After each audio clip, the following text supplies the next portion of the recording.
راؤ سعد صاحب اسلام آباد سے پوچھ رہے ہیں، زکوٰۃ میں چاندی کے نصاب پر فتویٰ ہے، اس حساب سے اکثر افراد پر قربانی واجب ہوتی ہے، لیکن لوگوں کی مالی ضروریات اور ایمان کی کمزوری کی بنا پر کافی مشکل پیش آتی ہے۔ کیا لوگوں کی سہولت کی خاطر قربانی کے لیے سونے کے نصاب کو معیار بنایا جا سکتا ہے؟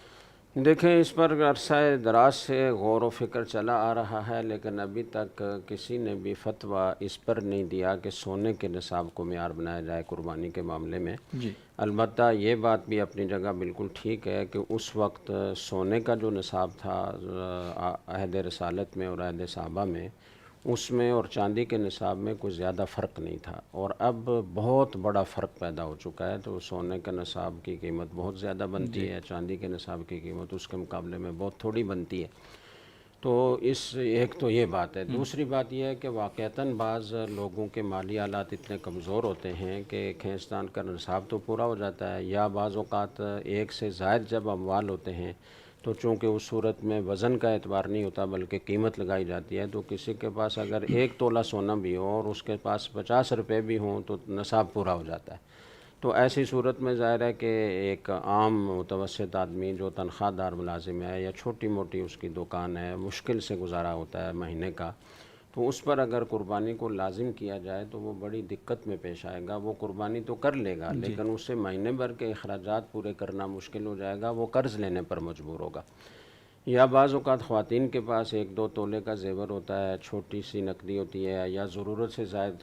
کوئی چیز بھی ہو، تو اگر اس کو ہم شامل کر کے قیمت کے اعتبار سے لگائیں تو چاندی کا نصاب پورا ہو جاتا ہے۔ اب ان کے پاس اتنی مالی وسعت نہیں ہوتی کہ وہ 10-15 ہزار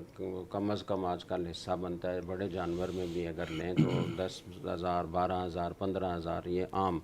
ریٹ چل رہا ہے۔ تو اتنی رقم اگر وہ خرچ کریں گے تو ان کو اپنا مہینہ پورا کرنا مشکل ہو جائے گا۔ بعض اوقات کوئی بیوہ ہوتی ہے اور اس کے ساتھ اور کوئی تعاون کرنے والا بھی نہیں ہوتا، اور اس کے پاس زیور ہوتا ہے اور چھوٹی موٹی نقدی ہوتی ہے جو سے وہ اپنے گھر کا خرچہ چلاتی ہے، تو اگر اس پر یہ لازم کیا جائے کہ قربانی کرے تو وہ بڑی دقت میں پڑ جاتی ہے۔ اس کے لیے 2 راستے اختیار کیے گئے۔ ہمارے ہاں سے جو فتویٰ دیا گیا ہے وہ یہ ہے کہ ایک مشہور فقیہ ہیں ابن الملک کے نام سے، تو انہوں نے یہ کہا ہے کہ اگر کوئی رقم حوائج اصلیہ کے لیے ہے، یعنی مہینے بھر کے ضروری اخراجات کے لیے، تو اس کو شمار نہیں کیا جائے گا۔ اگر اس رقم سے زائد رقم اتنی بچتی ہو کہ جس سے وہ قربانی آسانی سے کر سکے تو پھر تو اس پر قربانی لازم ہے، لیکن اگر مہینے بھر کے اخراجات کے لیے جو رقم رکھی ہوئی ہے وہ بس اتنی ہی ہے جو مہینے بھر کے اخراجات کو کافی ہوگی اور قربانی لینے کی گنجائش نہیں ہے، اس کو قرض لینا پڑے گا، اور پھر اپنے مہینے کے اخراجات کے لیے اگر رقم جو موجود ہے وہ خرچ کرتا ہے تو مہینے کے اخراجات کے لیے اسے قرض لینا ہوگا۔ تو ایسی صورت میں اس کو اس مشکل میں ڈالنے کی ضرورت نہیں ہے، اس کے لیے گنجائش ہے کہ وہ قربانی نہ کرے۔ ٹھیک ہے۔ اس قول کی بنیاد جی جی جی جی اب اس قول کی بنیاد جو ہے وہ یہ ہے کہ امام اعظم ابو حنیفہ رحمۃ اللہ علیہ کے ہاں اگر ایک سے زائد چیزیں ہوں تو وہ ضم بالقیمہ کے قائل ہیں، یعنی دونوں کی قیمت لگائی جائے گی، اور اسی پر فتویٰ ہے اور اسی بنا پر یہ دقت پیش آتی ہے۔ لیکن حضرات صاحبین رحمہم اللہ تعالیٰ کے ہاں ضم بالاجزاء ہے، ضم بالقیمت نہیں ہے، تو اس میں بھی کچھ گنجائش نکل آتی ہے۔ اس لیے دارالعلوم کراچی نے قربانی کے معاملے میں یہ گنجائش دی ہے کہ جو اس طرح کے واقعتاً مجبوری والے لوگ ہیں تو وہ اگر اس